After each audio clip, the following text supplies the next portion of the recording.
I'm very fortunate to be in this amazing teaching situation in Ithaca. I teach at a beautiful Suzuki school. I have 35 students. I'm not going anywhere. But if somebody told me that I had to move like tomorrow to a new city and start a new studio, this is what I would do. If you don't know who I am, my name is Drake. I teach a studio of 35 in Ithaca, like I just said. I was a Suzuki kid, and I've been teaching the Suzuki method for 8 years. I make these videos because I believe in full transparency, both in the studio and beyond it, and I want to inspire a generation of teachers to document their discoveries in public so that we can circulate our knowledge in the Suzuki community. So the first thing, and this is probably surprising, is I would recommend that you sign up for Uber right away. As long as you have a car that's 2014 or newer and doesn't have any visual damage on it, you can drive for Uber. And the reason that I recommend that is because you can make a fair amount of money in your new city driving and securing yourself so that you don't have to take on any teaching scenarios or students that you don't feel good about. I would change my listing on the SAA website and my personal website to say that I'm living in whatever city that I'm living in.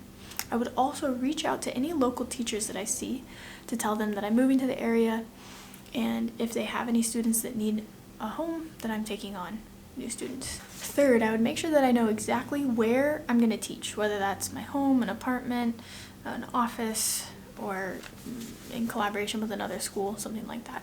Make sure that you know your physical location so that you can take on students to fill up that space. Once I know that I have a place to teach and I can start right away, then I would, this is different from what I would have done before, I would run Facebook and Instagram ads. I would say something like Suzuki Violin Lessons for 4-year-olds with a cute picture. Put that out to the world, generate leads, talk to people on the phone. See how many people you can generate doing that. Number 5, then again, this is strange and different than I would have done previously. I would actually sell a Suzuki parenting course right away. And by course, I mean class. So I'd probably set up some sort of group situation with maybe 5 to 10 parents at a time, maybe like once a month, where we had like 4 hours on a Saturday on Zoom. I would also provide, checklist, resources, etc.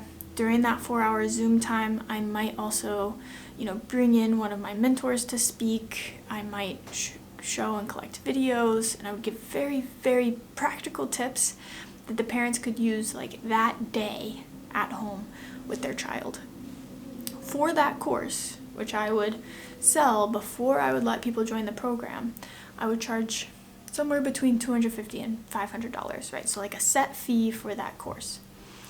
And then I would use that course as a litmus test to see if the parents are really invested in the philosophy and willing to sit down and make that change. The other advantage of the course is that means that the parents get practical tips from me right away that verify that I know what I'm doing, that they get to use on the same day. So the time to use is like very short. It's like as soon as you take the class with me, you already have practical tips you can use at home with your child. That will also lay the foundation for the philosophy. It's kind of like parent training before we ever start lessons. Okay, so once they come out of that class, if they enjoyed it and the energy was good, then I see if they want to join our studio for a fixed rate per month.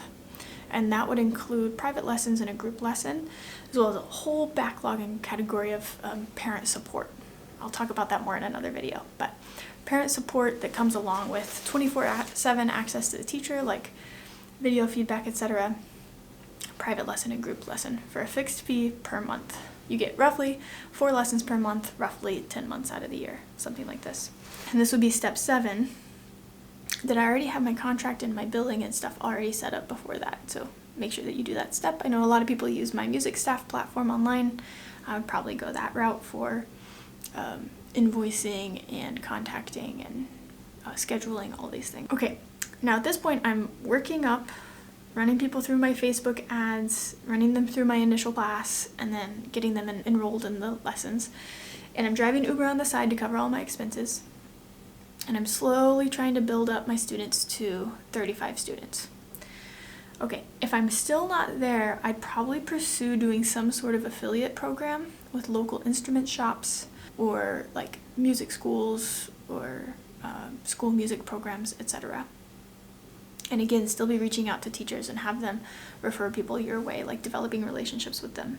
Number 9, this would be easy if you've had like a month or 2 of getting started with new students, is I would run a referral program inside of the studio. So it would say something like, if you refer 3 families, then you get a month of lessons half off. Come up with some incentive to do a referral system to people who would be great in the Suzuki studio, get them going through the same process. That hopefully would get me up to 35, and as soon as I get to 35, I would start a wait list and say, we're finished. Now, 11, as long as all of my personal needs are met, like all of my housing needs, all of my studio needs, studio expenses, etc. Once that is taken care of, I can stop driving Uber. That should have happened a while ago, but stop driving Uber and start reinvesting back in the studio. In order to get started and for me to really get traction in the community, I had to ask for a lot, right?